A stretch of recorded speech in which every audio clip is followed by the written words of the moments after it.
नमस्कार बंधुरा आज हमें चले एसेছি আরেকটা রেসিপি নিয়ে। প্রত্যেকটা দিন মানে প্রত্যেকটা নতুন নতুন রেসিপি তোমরা সবাই জানো। আজকে করব কচুর শাক। কচুর শাকগুলো কেটে ভালো করে ধুয়ে নিয়েছি।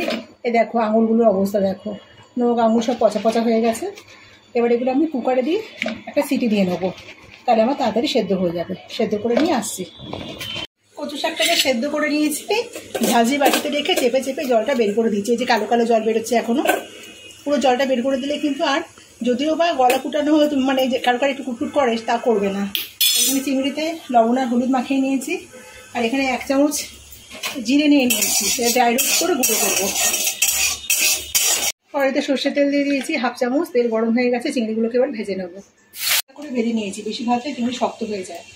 কড়াইতে 1/2 চামচ মতো সর্ষের তেল দিয়েছি, বেশি তেলের প্রয়োজন নেই। এর মধ্যে একটা শুকনো লঙ্কাকে ফাটিয়ে নিয়েছি, জিরে আর একটা তেজপাতা ফোড়নে দিয়ে দেবো। ফোড়নটা ভাজা হয়ে গেছে, এখন কচু শাকটা দিয়ে দেবো হলুদ গুঁড়ো। আর আমি এতক্ষণ কিন্তু লবণের কোনো ব্যবহার করিনি কচু শাকের মধ্যে, পরিমাণ মতো লবণ দিয়ে দিলাম।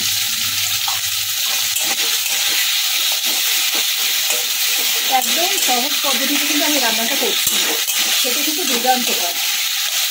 কোনো মশলা টশলার ব্যাপার নেই এর মধ্যে।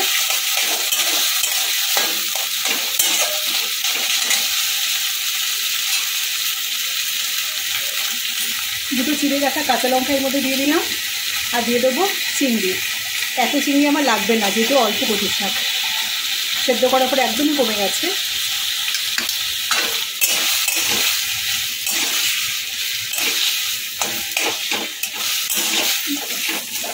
ভালো অনবরত দেখে নাড়তে থাকবো ভালো করে।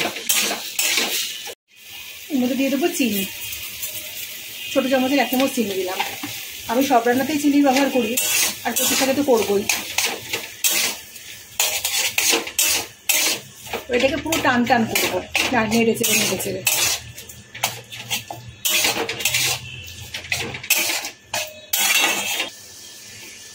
যে জিরেটাকে আমি ভেজে গুঁড়ো করলাম সেটা এখানে ছোটো চামচের 1 চামচ দিয়ে দেবো।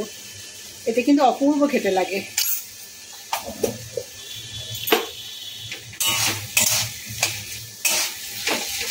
একদম টানাবো। এবার গ্যাসের ফ্লেমটাকে মিডিয়ামে রেখেছি, না নেড়ে চেড়ে একদম শুকনো করবো। আমার কচু শাক একেবারে রেডি। চিংড়ি দিয়ে কচু শাক কিন্তু একেবারে রেডি, খুব সহজ পদ্ধতিতে। না মশলা বাটাবাটির ঝামেলা, না কোনো কিছু। আর খেতে কিন্তু অপূর্ব স্বাদ হয়। মানে একতলা ভাত এটা দিয়ে খাওয়া হয়ে যাবে, আর অন্য কিছু লাগবে না। বন্ধুরা এইভাবে একবার বানিয়ে দেখো। আমরা তো অনেক রান্নাই তো অনেকভাবে বানিয়ে খাই, তো এইভাবে একবার বানিয়ে খেয়ে দেখো। তো রেসিপিটা কেমন লাগলো অবশ্যই কমেন্টে জানিও। রেসিপিটা ভালো লেগে থাকলে একটা লাইক দিও। আর যে সমস্ত নতুন বন্ধুরা এখনও চ্যানেলটাকে সাবস্ক্রাইব করোনি, তারা অবশ্যই চ্যানেলটাকে সাবস্ক্রাইব করে আমার পাশে থেকো। আর পুরনো বন্ধুরাও তো আমার পাশে আছে, অবশ্যই তারা আমার পাশে বরাবরই থাকবেন।